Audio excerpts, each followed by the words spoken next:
Tim Wynne-Jones' 1995 novella, The Maestro, is a coming-of-age story aimed at middle-grade readers.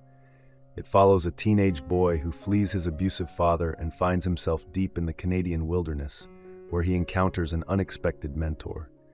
The novel is praised for its complex, well-developed characters and its unpredictable plot twists, though some readers find its pacing slow. The Maestro won Canada's Governor-General's Award for Children's Literature. The protagonist, 14-year-old Burl Crow, lives in a struggling family in northwestern Ontario. His home life has deteriorated since the death of his sister, Laura. Even before the tragedy, things were difficult. His mother, Dolores, battles an unspecified mental illness, while his father, Cal, has subjected the family to years of abuse. There were fleeting moments when Cal showed a softer side, taking Burl and Laura fishing and teaching them survival skills. But after Laura's death, things spiral further.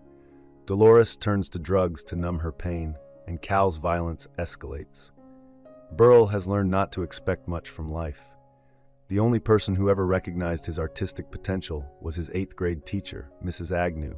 But now that he's entering high school, she will no longer be there for him. One day, he secretly follows his father to a secluded fishing spot, only to discover that Cal has been having an affair with a local barista.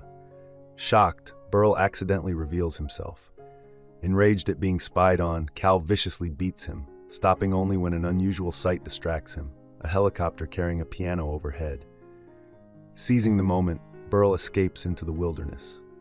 Drawing on the survival skills his father once taught him, Burl endures a harsh night in the forest.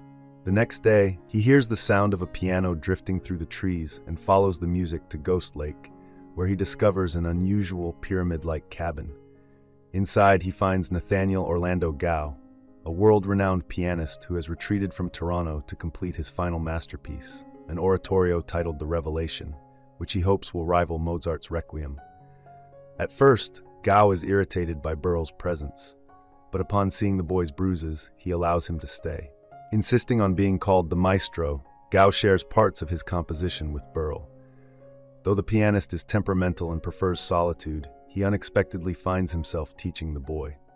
Despite his usual reluctance to take on students, the Maestro patiently guides Burl through several intricate musical passages, forging an unlikely bond between them. The two settle into an uneasy coexistence, as the Maestro's erratic moods make life unpredictable, while Burl does his best to be useful and avoid being sent away. Just as he's beginning to find his footing, the Maestro suddenly announces he's leaving for a short trip to the city, instructing Burl to watch over the cabin in his absence. He heads to Toronto, but as days turn into weeks with no word from him, Burl revels in the solitude. At first, living alone feels like an exhilarating taste of freedom. However, as the weather turns colder, the isolation grows more dangerous. Burl faces a bear attack, struggles to find food, and grapples with the painful realization that his parents never even reported him missing. A month passes before he receives an unexpected visitor, Bea Clifford, the owner of Skookum Airways. She brings shocking news. The Maestro died shortly after arriving in Toronto.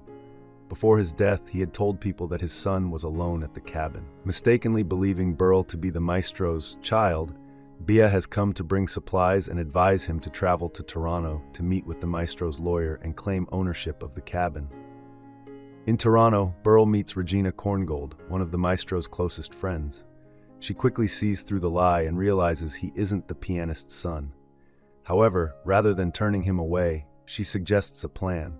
If Burl retrieves the Maestro's unfinished oratorio from the cabin, he may be able to trade it to the Maestro's family in exchange for keeping the property, which they likely don't value.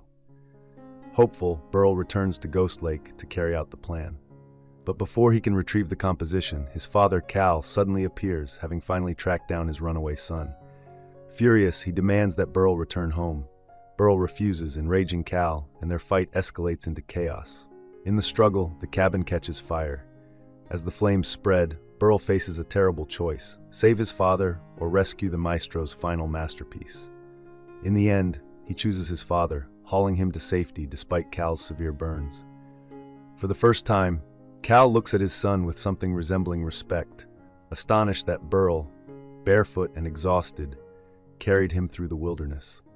The novel concludes with Japheth Starlight, a friend of the Maestro, giving Burl the responsibility of cleaning up the damaged cabin.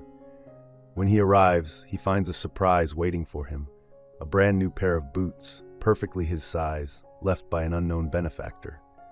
I hope you enjoyed this video. Leave a like if you did, and be sure to subscribe. Thank you.